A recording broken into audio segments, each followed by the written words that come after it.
Every 2 to 3 years, Tiffany tries to find ways to manipulate the courts and change the schedule, use baseless false accusations to attain that. This case is consistent with the previous ones. My son refusing visitation at his father's home. He's tired of nobody listening. That has nothing to do with my malicious intent. Today, it looks like we're on for two separate matters. One matter is Mr. Sorenson's motion for contempt related to the parenting plan. And then Ms. Fike has filed a motion for adequate cause and a motion to modify the parenting plan related to the 14-year-old son. Yes. So what I'd like to do first is address the contempt motion first. So Mr.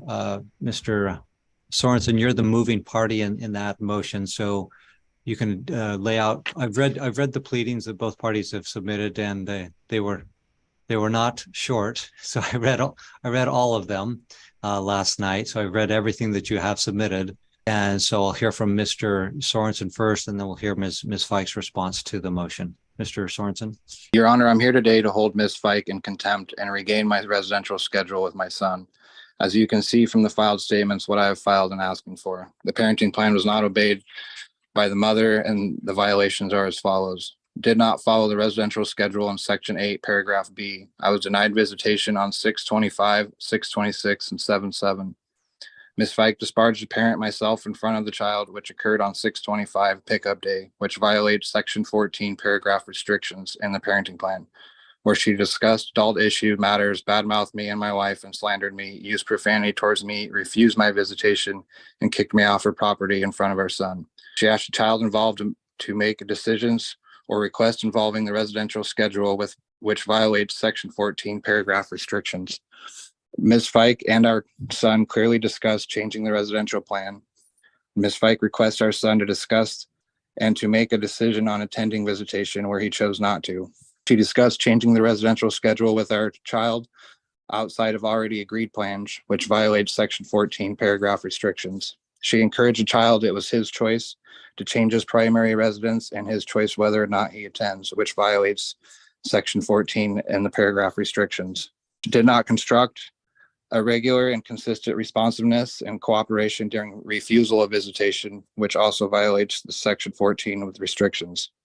Tiffany did not attempt to reach me in any way on June 25th to discuss, resolve, or inform me of any disruptions to the schedule, even after being instructed to do so by LPD. She tells my child he does not have to attend visitation, that she is not going to make him, goes and files a plan for supervised visits, and tells me he should stay with her until the 20th. Then, after being informed of contempt, states she can't physically make him go.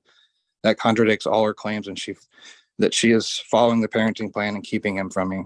Ms. Fike did not notify me prior to pickup to inform me of Christopher's refusal.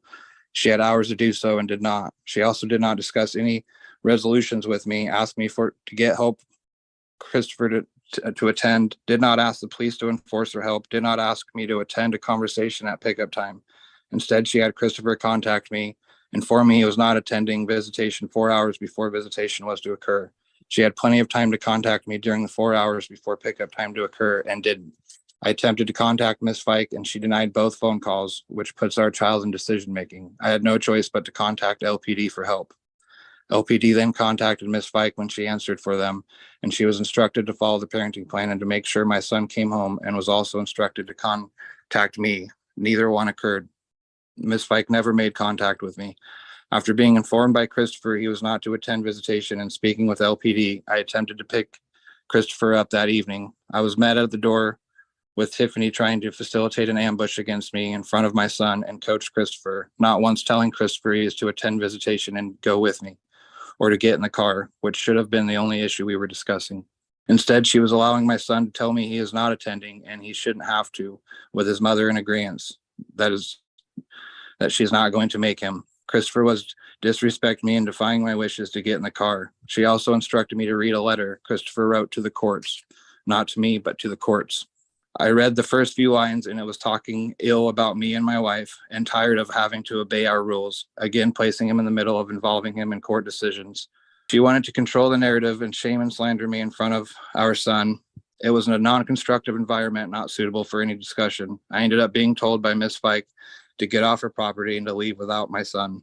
I tried the following day to get Christopher and was met again with text from Christopher that he is not attending. I tried calling Miss Fike, who did not answer, and received text that she is not going to make him. I tried to regain my visitation on the second week I was to have Christopher.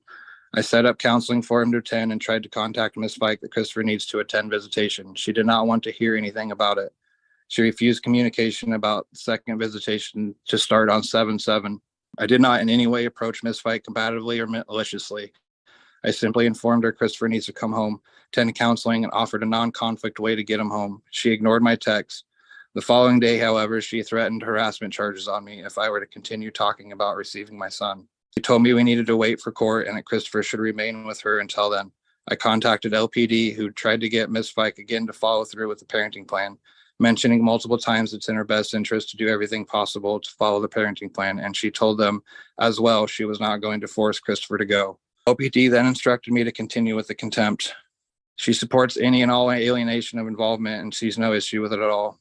Ms. Fike, in the midst of this, used her personal server, be that of her mother, Jill Hall, the grandmother of Christopher, who for the better half of 3 years, it was ordered by the courts she is not be around Christopher until she can attend drug counseling and pass a hair follicle test, since she is a known drug addict and has placed Christopher in danger in the past. A woman who is not allowed around my son should not be allowed on my property or near my family. Jill Hall came to my residence twice, both times relentlessly banging on my door and ringing the doorbell for over 5 minutes at a time.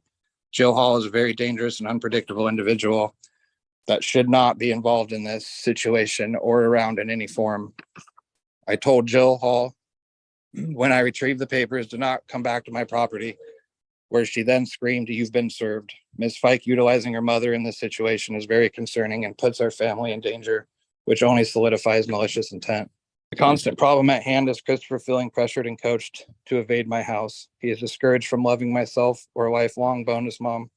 Christopher voices this time and time again and asks for help on the issue. Every 2 to 3 years, Tiffany tries to find ways to manipulate the courts and change the schedule, use baseless false accusations to attain that. This case is consistent with the previous ones.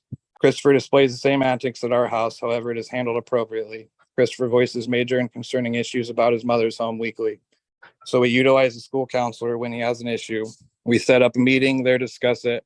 We don't ambush Miss Fike or harass her via text, name call, disrespect, or make Christopher feel he has to choose. We pick a professional setting suitable for all parties involved. Your Honor, Christopher refuses. He does not want to attend his mother's visitation almost every week and voices concerns on Fridays. However, we encourage him to spend time with his mother, tell him he is to attend. We run through problem solving, give him problem solving tips. We do not keep him home from her or make him choose to involve him in the court matters that are trauma causing. We always try to facilitate a constructive in-house resolution without slandering Tiffany or causing Christopher to fill in the middle. I myself initiated and asked the court's last custody case to hire a GAL to help with the ongoing issue. I knew involving a professional who works to find the truth would, and she did. Rhonda Larson did an amazing job. She is also available to call on as she is still on our case. I also have been working with the school counselor and Christopher about this exact problem Christopher has with his mother making him to choose sides, lying about my wife and myself, making false allegations. I also attained an outside counselor outlet for Christopher through the school council to help with these issues at Northwest Psychology. I cannot comprehend how Ms. Fike thinks complete annihilation of our family is a good plan. She feels the need to constantly destroy me, my wife's relationship, and family. She uses Christopher in order to do so, not realizing she's destroying him in the process. Christopher has been forced by his mother to write letters, make false claims, and statements about my family, which I know fills Christopher with guilt and embarrassment, as he states. A time my son should have been spending with myself, attending youth group, Christ for the Court basketball camp, collecting his volunteer hours for high school we have scheduled on our time, attending his job he acquired, family vacations, 2 of which were canceled due to these circumstances, missing a sister. Instead, he spent a better portion of almost a month away from me with no communication at all, under the impression he is prepared to take his father to court. Stressed, sad, and unequivocally involved in adult matters no child should, my son has never gone 3 days without talking to me or 7 days without seeing me in his entire life. While I've been dedicated to following the instructions of the court and parenting plan, Ms. Fike has been creating an environment of paranoia and fear for Christopher, taking him away from his family and disregarding the instructions set forth by the courts and law enforcement. I'm asking the courts to bring my son home immediately for the lost time to be awarded, where he needs to attend counseling, get back into his schedule he lost, and attend his youth group, prepare for school coming up. He desperately thrives on this schedule that has been robbed. I'd like Ms. Fike held accountable so this situation is to never occur again. Thank you. Okay, thank you, Mr. Sorensen. All right, Ms. Fike, I'll hear your response in relation to the motion for contempt, please. Yes. So, like you said, this is my third attempt to change the parenting plan. Well, 3 years ago, my son threatened to run away. He's threatened to run away from his dad's house multiple times due to mental and emotional abuse from his dad and stepmom, and more so physical, as you know, Mariah has pushed Christopher before. The reason why I've put this motion into place, because Sunday, June 25th, we got home from my sister's house. It was my nephew's birthday party. He was to go to his dad's at 8 p.m. At 6 p.m. that night, he comes to me or calls me into his room and says, "Mom, what would happen if I refused to go to my dad's?" He muted.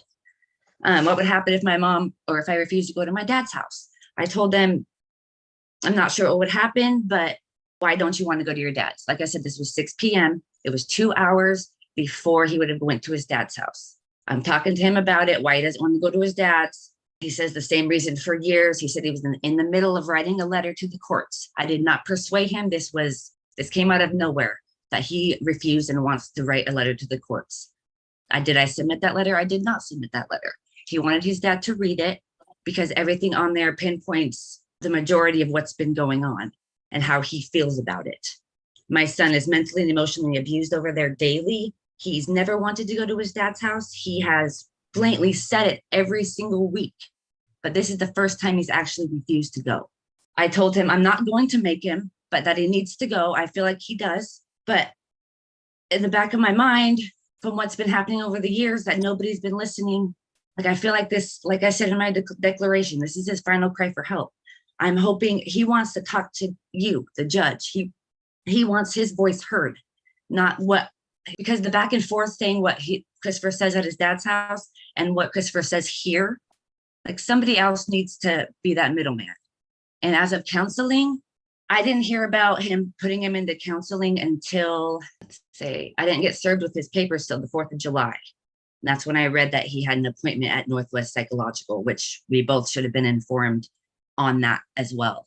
And then the next day on July 5th, Joseph texted me and said that Christopher will be going to that appointment, that he made this appointment, this and that. Well, I already also made him an appointment at Core Health. He has an appointment on August 1st at 1 p.m. Christopher filled out the intake. Christopher filled out all of the questionnaires as it's his counseling session, and he turned it in. So my question is, why or how did he get that appointment with psychological without talking to Christopher about, or having Christopher fill out the child intake? Because that's what the other courthouse says, you know, it's for him. Since he's over the age of 13, teens have a little bit more rights than parents know of. And I said, okay, that makes more sense. So I read the child and intake form that would have been filled out for psychological. And one of the questions were, for you as a parent, why do you think that your son needs counseling? Well, I'm not sure what they put on that piece of paper, but my son is refusing to go to his dad's house. So whatever they put on that paper is what they're telling you. So my thought is Northwest Psychological already has a different version of what Christopher's really going through, because his dad wrote whatever he did on that paper. The intake that Christopher filled out for Core Health is all of his words, all of his answers, all of everything for Christopher. I didn't even read it. I just took him to turn it in. Like, all that is, I didn't read it because I want people to realize I'm not the one making him do this. I'm not the one bringing court into him. I'm not the one who's bringing any of that up. Christopher is pretty much fed up. And what happened at the airport after his DC trip with his stepmom, I think that might have been the last straw, because it's just too much. I'm really hoping that somebody's actually going to listen. It's not me holding Christopher away from his dad. It's Christopher refusing to go. As my part, yes, I should force him. I'm not going to physically force my son to go somewhere where he's not safe or doesn't feel safe until somebody else says so, which I feel counseling is going to make that tremendous leap, and or talking to the judge or getting that input, because Christopher is suffering. He's almost 15 years old. We've been going back and forth to court since he was little because of everything Christopher has told me. And everything I've written is what my son tells me. I believe him 100%. 100%. Regardless of what people say that he's embellishing stories to get the parents to believe what they want to believe. That is ridiculous because he's still refusing to go. With Joe saying that there haven't been any contact, Christopher has a phone. He hasn't even tried to contact his son to even ask him why he doesn't want to go. He still hasn't asked him why. He could have put that effort into talking to his son too, because he has a phone. But regardless, I've never ignored his text messages. All the police says their advice is to go with the parenting plan. And I told them I was doing that as best as I can. 6 p.m. is when Christopher brought that up to me about refusing to go to his dad's. I get a call from LPD by 6:20 because Christopher also says, oh, and I text my dad I wasn't going. I never told him to text his dad. He did that all on his own. 6:20, no, 6 around that time, Joe calls me. I didn't answer because I was in the middle of a discussion with my son trying to figure out why he doesn't want to go because he had till 8 p.m. to go. So I'm trying to talk to my son. So then he calls the police and says, I'm not responding. So the police call and I explained to the officer, yes, that I didn't answer his phone call because I'm in the middle of talking to my son about why he doesn't want to go to his dad's house. So that shouldn't be put on me because I didn't answer his phone call. I'm trying to get down to the bottom of it. And nobody's listening. I don't know. When he came over after, him, Christopher saying and not going, Joe shows up around 7:55 that evening, demanding Christopher to come out. Christopher sitting on the chair. He would not come out of the house. I'm like, Christopher, you need to get up. Christopher, you need to come talk to your dad. It took my husband telling him, Christopher, you need to get up. Go talk to your dad. He got up, went to the door, did want Christopher to read that, or Joseph to read that letter that he did write. He did admit to the police that he only read the first sentence or two and nothing was slandering or anything about anybody. He didn't even get to read the letter. And with my mother, who's, yes, it's been 3 years since 3 years ago, Joe and Mariah brought my mother up in our custody case for some weird reason, because my son and my mom are inseparable. Inseparable. My thought is they brought my mom up into my court case because they didn't have anything to go against me. Long story short, Judge Basher ordered her not to see my son in person. They can still contact, FaceTime, and talk on the phone until she does what she was supposed to do, which I did submit the hair follicle tests and stuff too. I'm hoping to address that at this court date as well. My mother has always been the person who serves for me. That has nothing to do with my malicious intent, because I don't have anybody else willing to go over there because of how they are.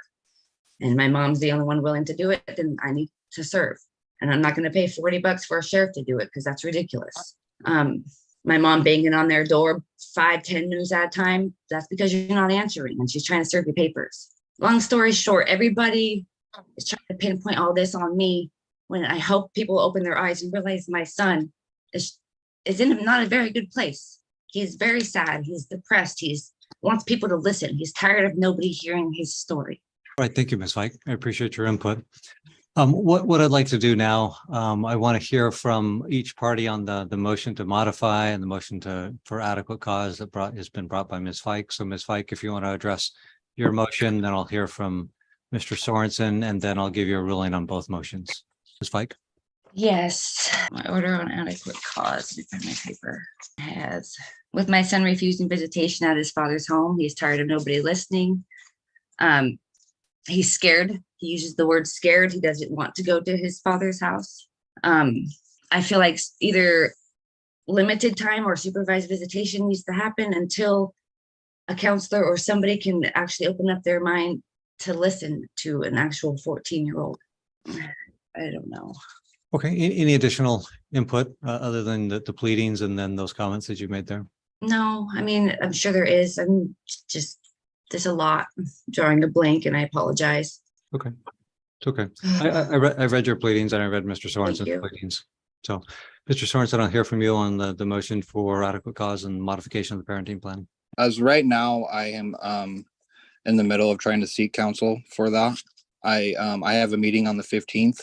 Was the soonest that I could get in to talk to counseling about, or to an attorney about if I need to acquire an attorney for that or not. Yeah, the motion is properly noted for today, and we're hearing the motion today. Okay. And then can I go back as far as the counseling that I have set up for him on the 26th? You can I touch did on that. not. You can touch on that briefly. Go ahead. I did not give an intake. The appointment for the 26th is for Christopher to go there to do the intake. I didn't answer any questions or anything. I made the appointment for him to go to there to do the intake. So I just want to make that clear that I didn't answer any questions for Christopher or spoke for Christopher. I just simply made the appointment for him to go and to do the intake himself. Thanks. Okay. Do you want to address the motion for adequate cause and modification?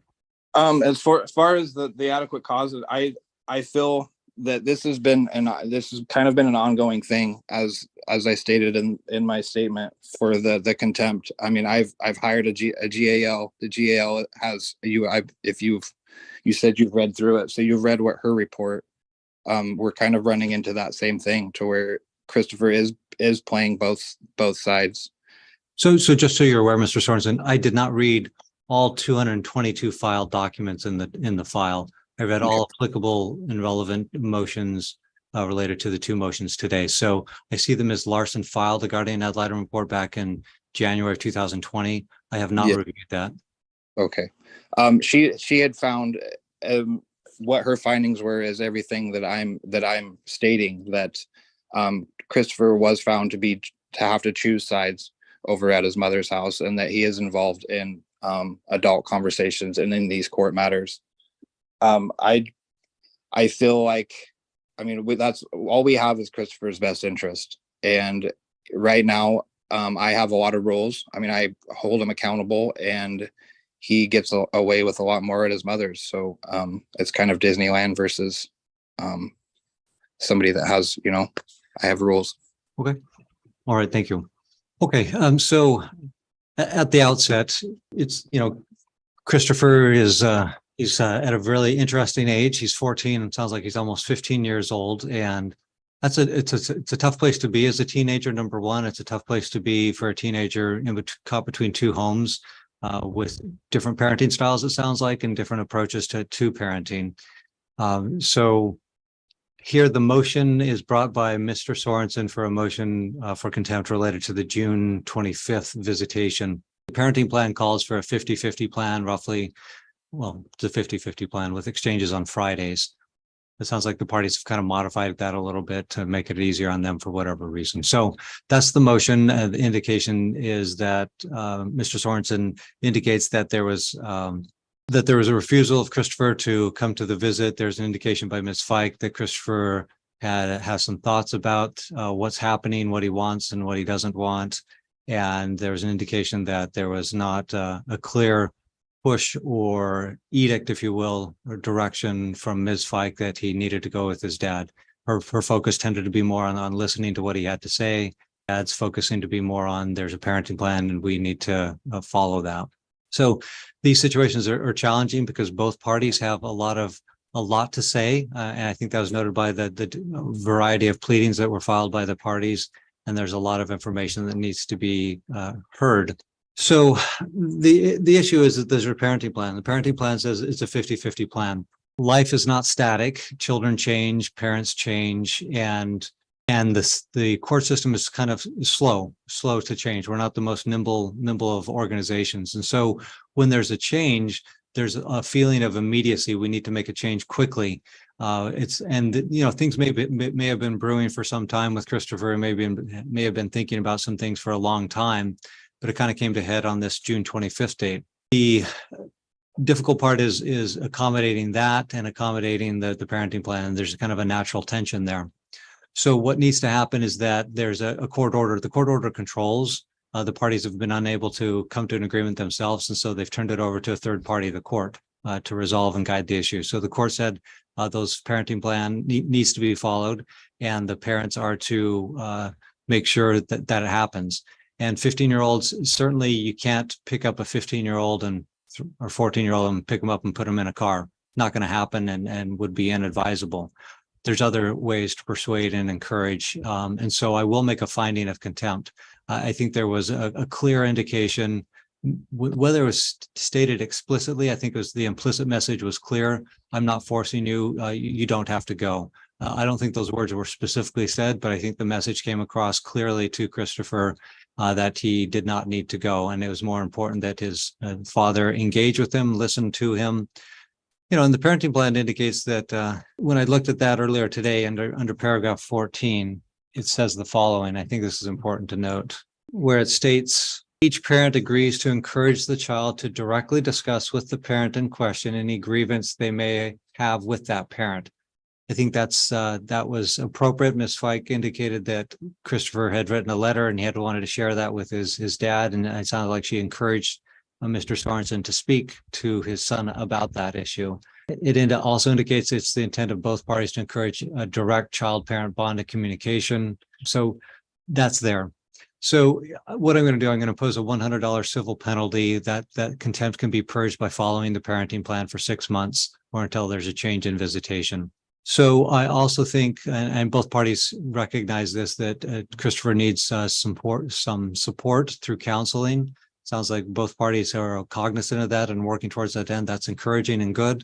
And both parents can provide input to the counselor for the benefit of the child. So there's 2 counselors. I don't know if I need to rule on which counselor is going to go, who Christopher is going to attend with. A lot of counselors, you know, it's a personality fit, and sometimes it's you meet with one counselor and it's just not a good fit. So I'm going to leave it to the parties to figure out which counselor, but he goes to, but he needs to be seen by a counselor. He needs to have that outlet. I'm also going to order this because I think both parents here have a lot of information to share, and there's a lot bottled up that's just needs to come out. So I think I'm going to require both Mr. Sorenson and Ms. Fike to engage themselves with the counselor for at least 3 sessions to discuss how your actions contribute to the situation. It's going to be a self-focus, self-reflective to better determine how you are contributing to the issue. I'm also going to require, I'm going to appoint a guardian ad litem. So the guardian ad litem can interview and speak with Christopher so his voice can be heard. And then both parents can have their opportunity to be heard also. That guardian ad litem's duty is simply that, to address the issue of a 14, almost 15-year-old boy as far as residential schedule. That's the sole focus. And to make clear that Christopher is not allowed to make the decision of where he goes. He's required to go as the parenting plan requires, and he should be disavowed of that false notion. It's gonna be a lot slower than a 14-year-old child wants things to happen. But we're going to get input from the guardian ad litem. He'll have an output with the counselor. Both parents will have opportunity to do some self-reflection under the guidance of a counselor to see how they're contributing to the issue, because it doesn't happen in a vacuum.